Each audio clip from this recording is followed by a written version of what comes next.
Welcome to This is Social Work. I'm Matthew, Social Work England's Regional Engagement Lead for the North West of England.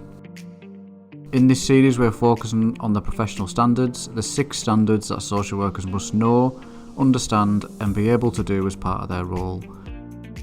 The professional standards are specialists to the social work profession and apply to social workers in all roles and settings across England.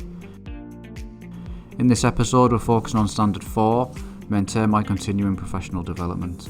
We're joined by social workers Lisa and Louise, who share their experiences of engaging with CPD and how they've involved peers and people with lived experience to reflect and inform their practice. We discuss what CPD means, the importance of feedback and the impact that CPD has had on the quality of their practice as social workers. We hope you enjoy the conversation.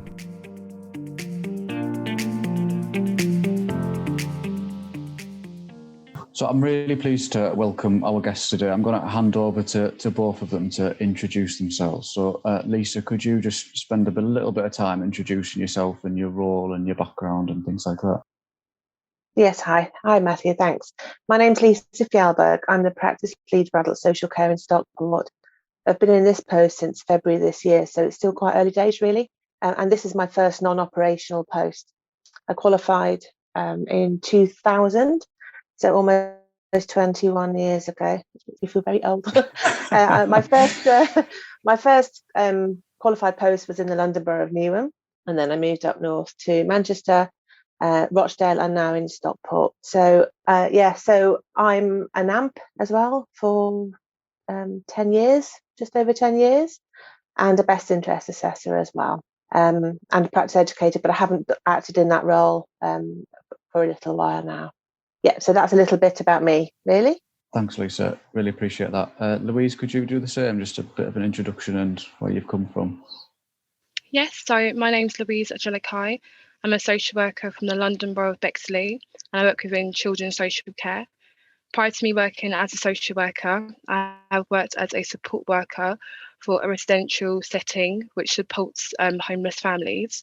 Prior to that, I also worked within a children's activity camp called Camp Vermont, and I enjoyed doing lots of activities with the children.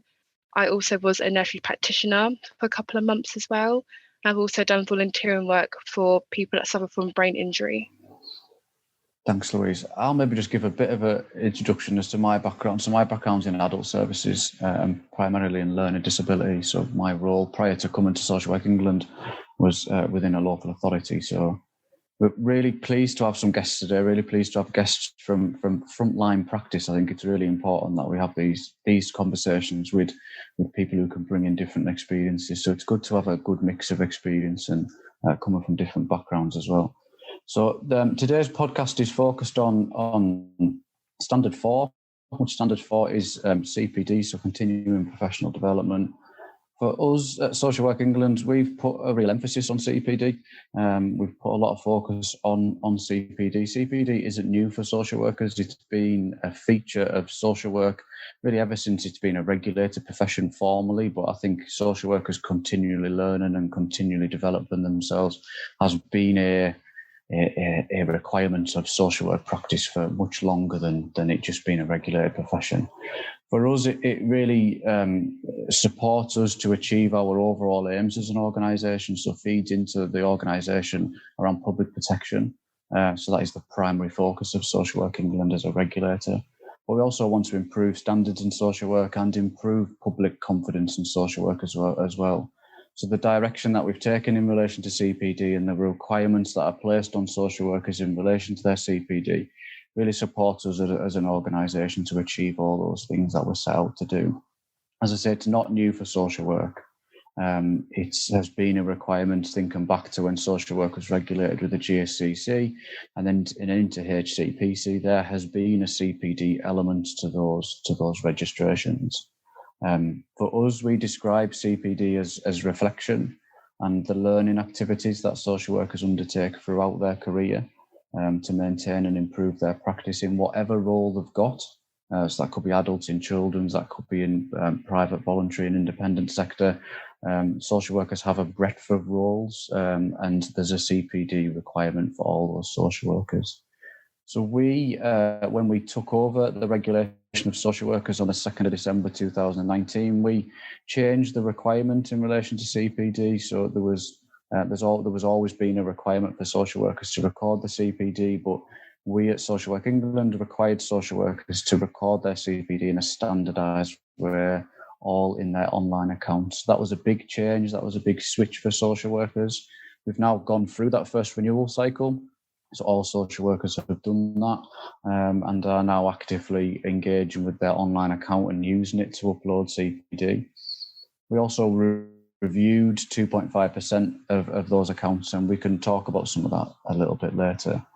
What we have been really keen in our messaging around CPD, and this has formed a big part of my role as an engagement lead over the last 2 years nearly, 2 years now, is really engaging with social workers around what that requirement means. And what we've been really keen to get across is that CPD isn't a specified number of days, it isn't a specified number of hours, and the type of CPD we really want social workers to have the flexibility with and the creativity to understand what CPD means to them and what they can get the most out of. So we haven't specified that. And we know that CPD can mean training courses, so that's sort of more conventional type of training, but also there's lots of other things that social workers get really good value out of in terms of their development. And for us, there's a real focus on the impact that whatever that activity is, what impact is that having on social workers' practice? I'm going to come to Lisa just to try and get your view, Lisa, really on, from your own perspective, I suppose, what CPD is to you and what it means now that Social Work England's the regulator and the requirements have maybe changed a little bit. Yeah, so, I've been, as I've said, a social worker for a long time now, so I've seen the changes throughout the years, really. And I think for me, CPD has been about, it's as much as it's learning about ourselves and about situations. For me, it's about understanding some of that, and as you say, reflecting on that and what difference that will make to your practice going forward. In terms of the hours or the days, I think that can be, I think initially it was probably a bit confusing, really, a little bit. You wonder if you're capturing the right stuff or you're doing enough of it. And I think certainly in comparison to my AMP role, where I am required to do a certain amount of hours per year, it's 18 hours per year. So that does feel very free in comparison, really. And I think that's a good thing. It allows you to be quite creative with that, really, I think. And I think over the last year, particularly, just your first year, I think that creativity is really, if you found it and if you've been allowed yourself to look at it in that way, really, I think it's kind of come from nowhere. There's a multitude, I think, of CPD opportunities out there. And I think the last year is a perfect example, isn't it, where perhaps training courses weren't available, whether particularly in that classroom-based type training course. So I think that shift to a much more flexible way of thinking, creative way of thinking, was kind of forced a little bit by the pandemic. And I think we really, really wanted to encourage that and encourage that flexibility and creativity, I suppose. Yeah, no, absolutely. I agree with you. And I think people have, found different platforms. So whether that's, social media, I think plays quite a big role for me anyway, particularly Twitter, I think, as my kind of work related stuff. I think it's great for kind of bite-sized pieces of information that you can go and read and listen to or watch and then reflect on. And so in some respects, I think it's quite easy to find, one piece of CPD that you can then reflect on. It's just about, I think, people embracing those opportunities when they come around, really. And I think some of it for us is around people understanding that they've got that flexibility and that they've got that creativity. I think that has been key in the messages that we've been trying to get out over the last, particularly in that first renewal cycle, that we want social workers to think in that way and to be able to decide for themselves really what works for them. And what platform that might come from or what form that comes in is entirely up to yourselves. Thank you. Louise, could you come in at that point and just sort of from your perspective around what CPD means to you and how that has felt for you in the last particularly in that last renewal cycle? Yeah, so similar to what Lisa said, really, CPD means just reflecting upon my professional development, looking at things within my practice that I've done well, things that I haven't done so well, and ways in which I can make changes to become a better practitioner. I think coming from a more, children's social care perspective, looking at when I do write my assessments or when I do home visits, exploring, ways in which I've spoken, to a particular client, and looking at ways in which I can maybe alter my tone of voice or a particular piece of knowledge that I drew upon. It's just really about making myself a better practitioner for the people that I work with. And I think during the whole pandemic, I think everyone has felt a bit of like, uneasiness in terms of their practice and how can we continue to develop as practitioners. But I would say having online learning has really helped to still be able to build my knowledge base. Initially, it was quite nerve-wracking being online and having breakout rooms on Microsoft Teams, but I think I've been able to adjust to it quite well. And again, it's quite convenient. You're in your home, you're learning, you don't have to get up in the morning and kind of go to a different building to have training. So it definitely does have its perks. But equally, it has been quite challenging in not being in that kind of environment where you are with people and you're asking questions and in a normal environment where, the assessor is there talking to you. So it has been good, but also been quite challenging too. Yeah, and I think that shift in online delivery of training and things like that, I think was obviously sped up by the pandemic, wasn't it? I think everything shifted online really, really quickly. And I think there has been that adjustment. I miss being in a room with people and being able to have conversations face to face, and as you say, being able to work with social workers on a sort of more joint approach as perhaps not being possible over the last 12 months. And I think that's taken a real shift, but that in itself as I think a lot of social workers have reflected on that, haven't they? And that has formed a big part of social worker CPD, just that self-reflection over the last 12, 18 months as to what has gone on. Lisa, has that felt the same for you? Absolutely. I mean, I've only been in this post since February, so before that and throughout the pandemic, I was a team manager on an adults neighbourhood team, so an area team. And yes, absolutely, the kind of the feeling from when you first get told that you need to go and work from home, and that kind of throws up it throws into the air all of that. Well, how do I do my job when I'm not sat with my peers, when I'm not sat with people, and I can't go out and visit people kind of routinely, and have the kind of face-to-face dialogue with other professionals that you may work with.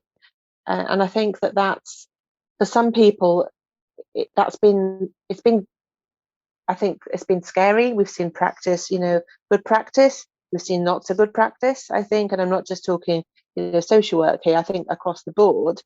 I think fundamentally, though, people have done what they can. And I think people have been trying to do the best that they can given the situation. And have done really good work overall.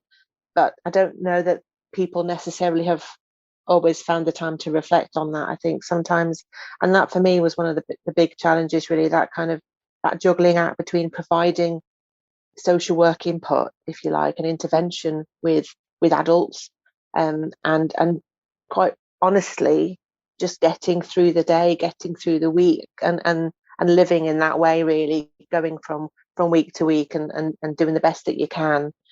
But I think for some people, yeah, absolutely. I think the CPD element of that has, I think, been an ask that's perhaps not come as easily for some people, if I'm honest, either.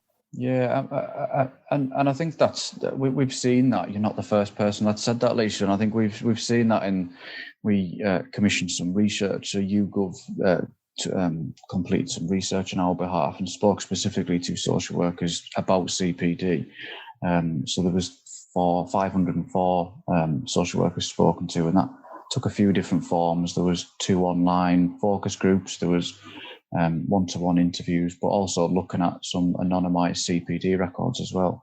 And part of some of that was 60% of those people said that not having enough time was a real barrier to CPD.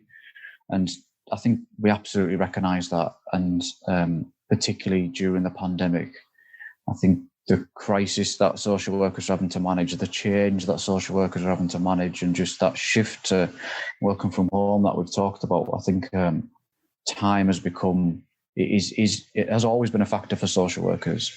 Time and workload and will always be a factor. But I think the last 12 months, and as you said, Lisa, our first year of being a regulator, there was a lot going on, wasn't there? And there was a big shift.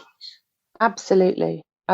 You're right. I think workload and time will always and have always been factors, but I think this was something else, wasn't it, really? This was something else. And, people's work life, home life combined, there was hard to find the line between the two sometimes, and people were homeschooling and, I just think it was very difficult. And I think as a profession, we've done, I think we've done remarkably well on the whole at, upholding the rights of people where we've been able to do that and where we've known about that in the way that we can really. But yeah, the guidance, changed frequently.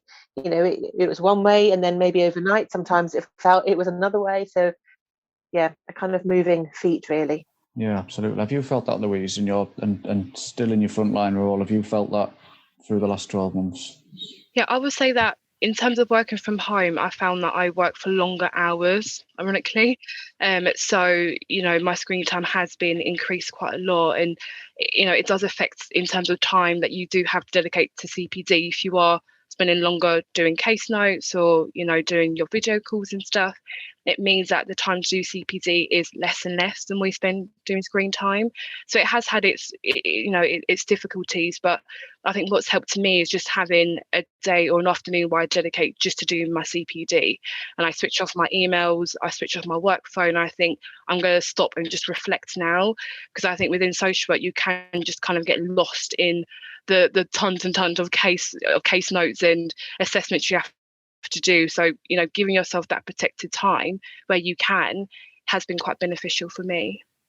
And I think that is really important. And there's a role for employers there. And Lisa, I'll come back to you because I know your role now is around acknowledging that social workers do need that space, do need that time, and the benefits of it is really important for both the organisation but also for the individual social worker as well.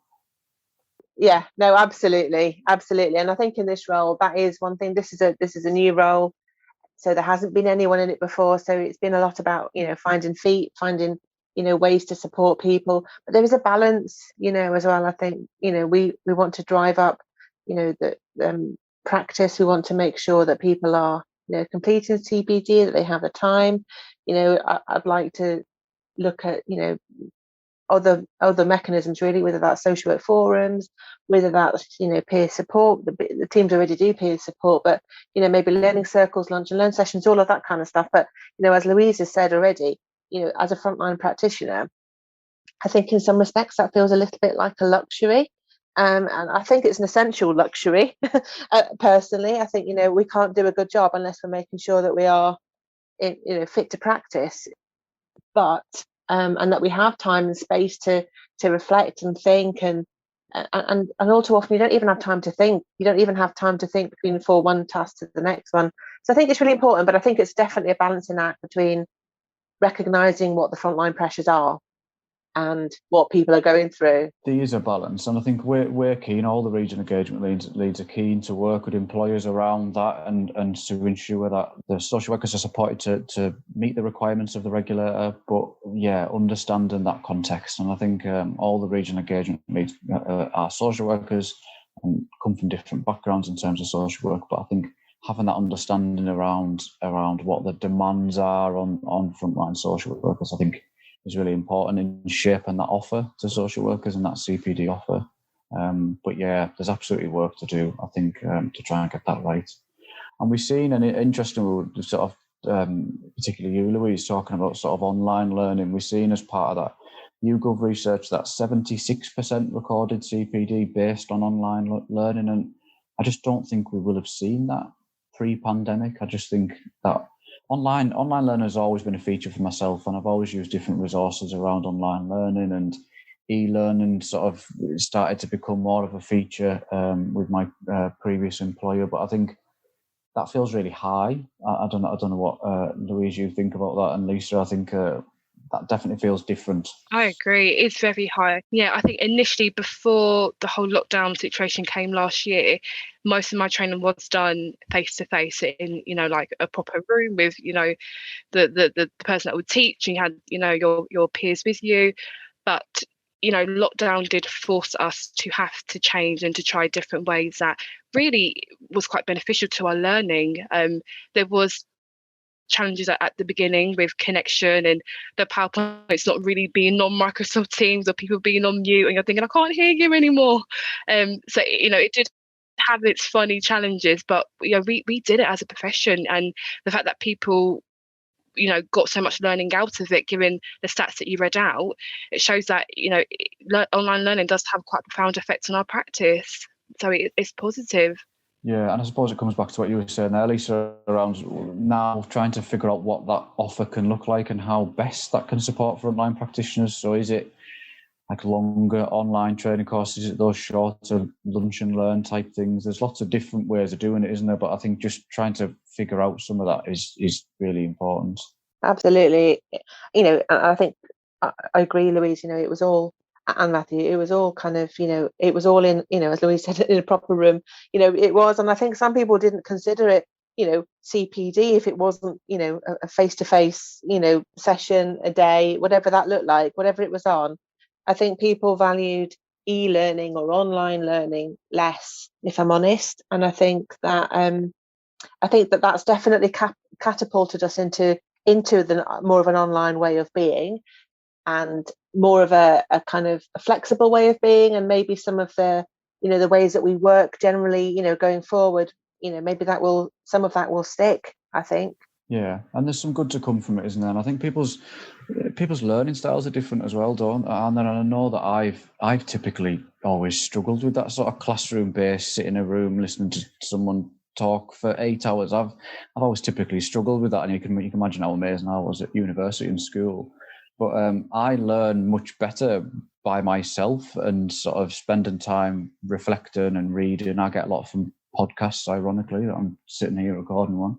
But I get a lot from that. I get a lot from learning in that way, where I can spend my own time doing things. But so the online way really fits for me.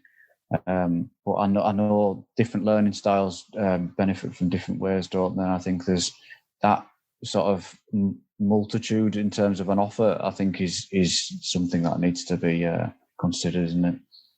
I think so.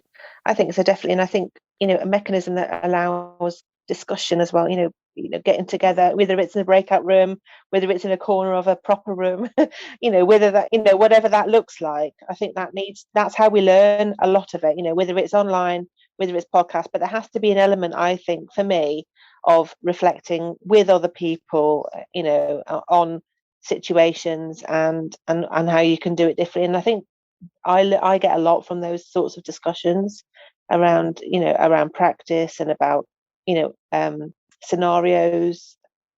And I think you there are elements of that you can't really replicate online on in a podcast or a webinar, something like that that's not interactive. Yeah, no, I would agree. I mean, my wife's a social worker, so we often have those discussions. We don't always just talk about social work, but that is always someone who I've had reflective conversations with, and it works both ways for us. And I think has often been a feature throughout our careers, particularly now I've moved away from frontline practice. But we as regional engagement leads always try and have we have sort of monthly, sometimes fortnightly, just reflective discussions about practice, what is going on in social work practice, and we all really benefit from them. Reassuringly, in the research, 83% of social workers said that they see the value in CPD, which I think just, for me, reiterates the point that CPD isn't new for social workers. This isn't something certainly that Social Work England has introduced. It's always been a feature of social work practice. And social workers understand the importance, understand the meaning of it, but also understand what it gives them as individual practitioners. And I think you've both touched on what it means to yourselves, but I think it's social workers know why they need to do CPD. I think that rings true there in that number. 4.1 is one of the elements of the CPD standard that we get asked a lot about. So 4.1 is incorporating feedback from a range of different sources, including people with lived experience of social work. We often get asked a lot of questions. How do I do that? How does that need to look? And why is that important? And that can particularly come from people that maybe aren't in frontline roles. How do they do that in that specific role? Louise, what's your sort of thoughts on getting feedback? Is that a feature of your practice? Is it important in your learning and development? Yeah, I'll say feedback is really important. It's about obtaining a person's views about how they found your practice. So it could be like a meeting or a report that I've written or a home visit. And, I think having that conversation with a colleague or with a parent about how they found your work can really help to unpick any weaknesses that I have, can unpick the strengths that I have and ways in which I can actually improve my work with people. I personally find that doing the more informal feedback is what I do often, to be honest. So normally after a meeting, I would ask the parents, how did they find it? What are their views on that? And just those little conversations that you may not think is feedback, it is feedback. They're letting you know how they found your work and how they found you chairing that meeting. I've, through doing my ASYE a few years ago, feedback was quite a heavy feature to have. And I think now that we've got that within the CPD framework, it just helps to ensure that practitioners are developing and growing as they develop in their career.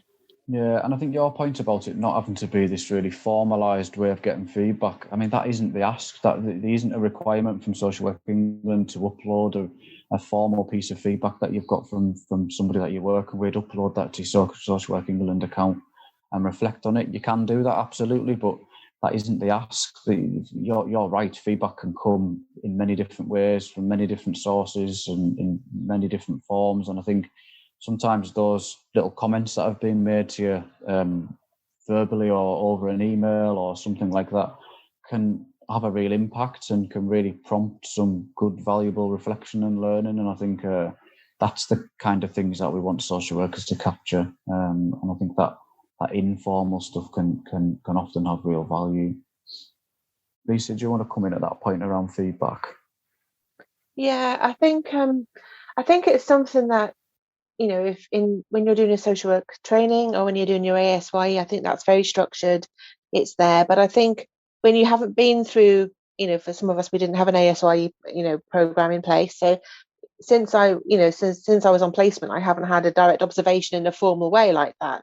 Obviously, and I think it depends a lot on, what sort of team you're on, whether you go out with your teammates, whether you go out with, maybe you take a manager out with you, but I think that Louise is right. It is about sometimes the small stuff, sometimes about it's about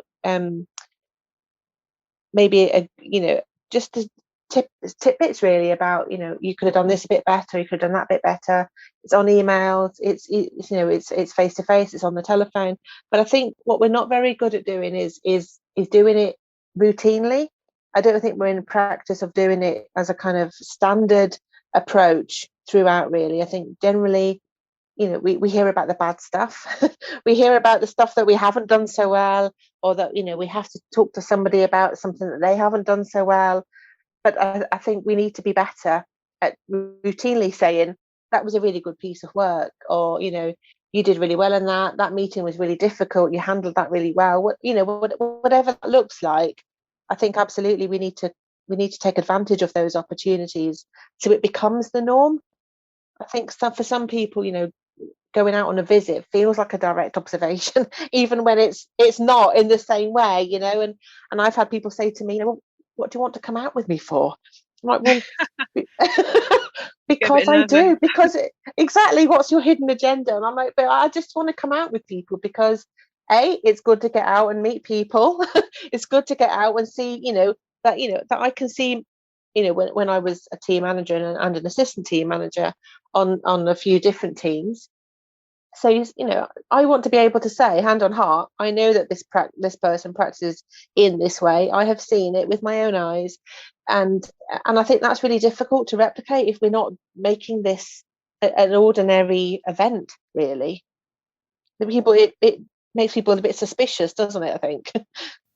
Yeah, and I think that the word suspicion's probably right, isn't it? And I think that there can often be that in trying to support social workers in this way, that and that it's not all negative, and there might be some constructive feedback, which is fantastic and can really be built upon, but there'll be lots of positives as well. And I think having that discussion, and maybe that comes in a formal supervision or whatever way that comes about, I think can really offer something to that social worker in their development.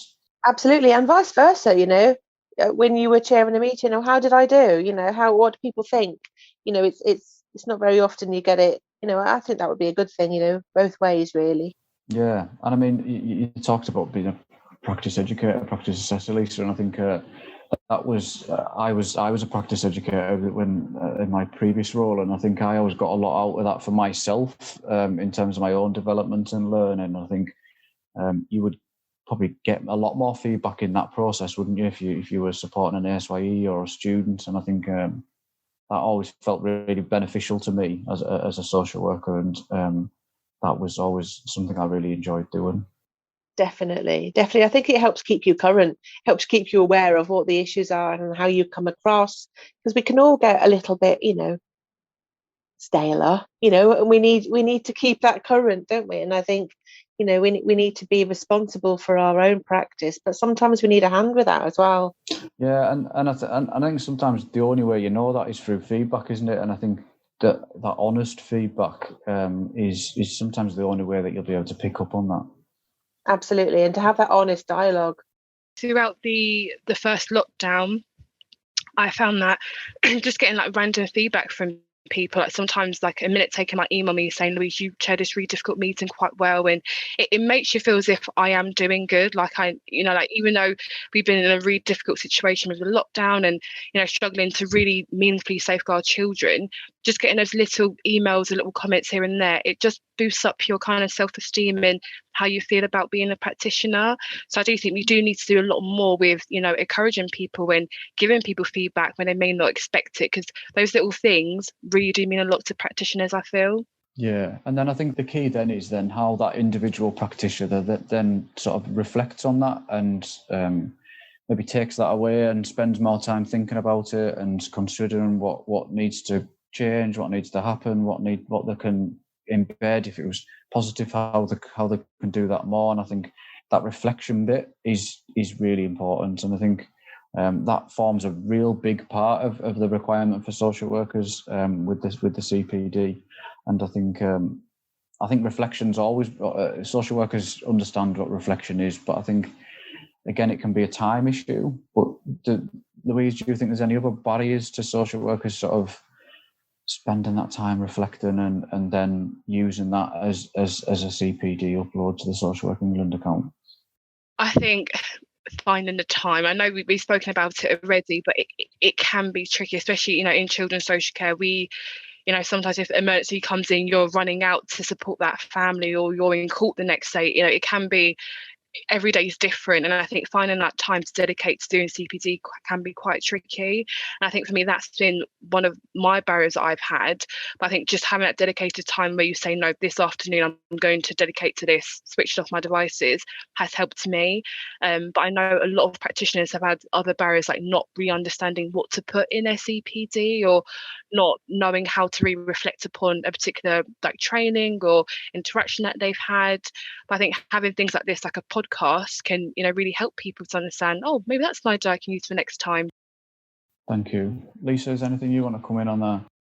Yeah, I was just going to say that the sort of inbuilt mechanisms, that I would, you're driving to work, or you're driving in between visits, or you're walking to the meeting room, and they're all thinking times, aren't they? And I think going back to what we were saying earlier about, our working days feeling very different, you're working at home primarily for a lot of people. The kind of, there's not those natural breaks in your day that you would use, or I would use, to think about either the visit that's coming up, or the meeting that I've just been in, whatever that was, and you think about it, you kind of, you mull it over in your mind, don't you? You reflect on it, and those have kind of disappeared. And instead of those now, you have additional phone calls or team meetings or, Teams meetings or, however you do it in the areas that you work. And all too often, I think the days get blocked up. I think what we need to do is set some time aside for us and for our teams to be able to do that. I think that, where I work, so we have an hour, and we try and say to people, encourage people to take this an hour and a half a month, which doesn't sound like a lot, in addition to training, etc. But for people to reflect and to take that time to write up a reflective piece or to do some CPD. And I think again, it's time, but I think we have to try and prioritise that as well as best as we can and support people to do that.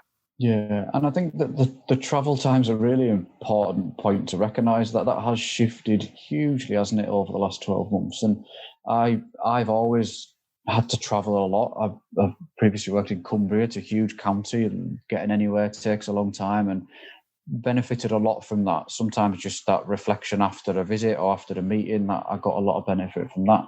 But then in this role, spending a lot of time traveling around the Northwest, that was where I listened to all my podcasts. Absolutely. I could spend time, I would headphones on, I could just focus on that.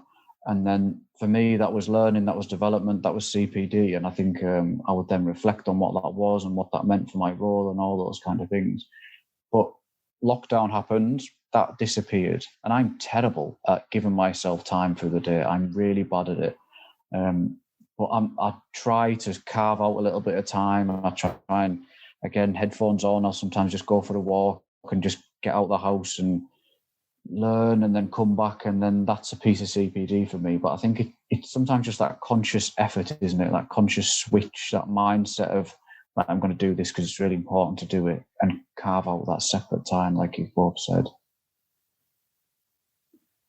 Do you think there's what ways can yourselves, both in your own roles, but also Social Work England, encourage social workers to think creatively about CPD, to have these different ideas about what it can be and what it means, and have that flexibility? Is there ways that we can all do that, do you think, Louise? Yeah, a way in which Social Work England could help social workers to do CPD and think more creative could be, and again, I don't know if you can do this, but having regional leads that could maybe come out to staff conferences. I know within my local authority we have a staff conference at least 3 to 4 times a year, where the whole of children's social care is in one forum, and we're basically talking about different things within social work. I think it would be quite good if you could come to those conferences and maybe talk about CPD, give some good examples that you've seen that workers could use if they're stuck as kind of a guideline to go through. But yeah, I think just really seeing who works in Social Work England and how we can incorporate CPD more into our practice might be quite helpful for us, because it's only been a year since we've had to do CPD, so it might be quite helpful to kind of meet some of you in flesh of our a video forum maybe. Yeah, and we're more than happy to do that, Louise, and that forms a big part of the role of the regional engagement leads. So anyone that's listening to this, you can find out who your regional engagement lead is on the Social Work England website, and there's contact details for us all on there. And we're more than happy to engage with you in that way, and attending conferences like Louise has said, but also team meetings, and just having those conversations with social workers and organisations around CPD. We're more than happy to do that. That forms a really big part of our role. So I do a lot of that across the Northwest, but we have regional engagement leads that cover all of England. So we're contact details are all on the website, and we're more than happy to come out and have those conversations. Lisa, is there any points that you wanted to come in on there? I keep saying to people about looking at Twitter. I'm a big fan of Twitter at the minute, particularly in the last year. It's really benefited me. Louise, are you on Twitter? I don't know if you are. I'm not, but I'm thinking I might join on now. Yeah, I think you definitely need to.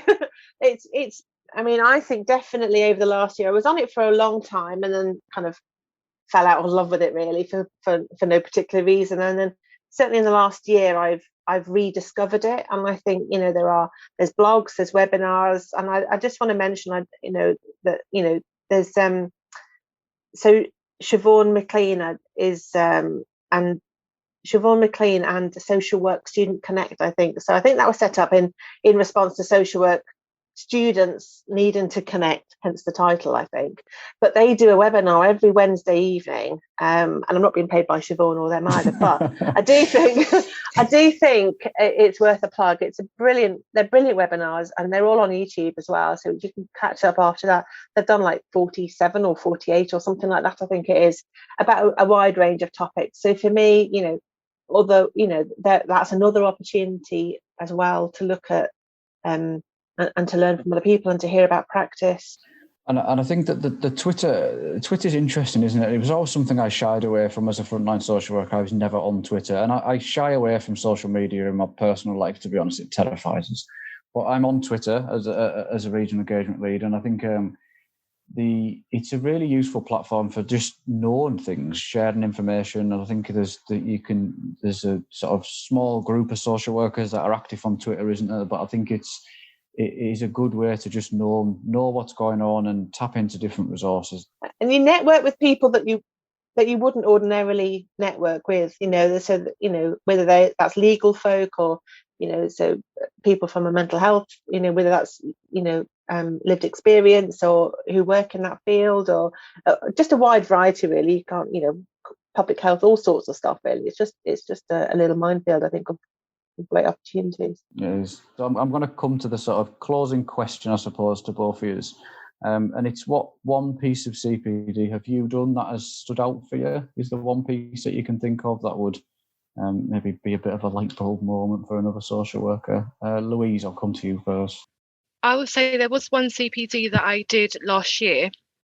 It was a case that had in care proceedings, and what stood out to me was just the importance of building effective relationships with my families, because that, in this particular case, that was what really helped to empower the parents to make those positive changes to promoting safety for their children.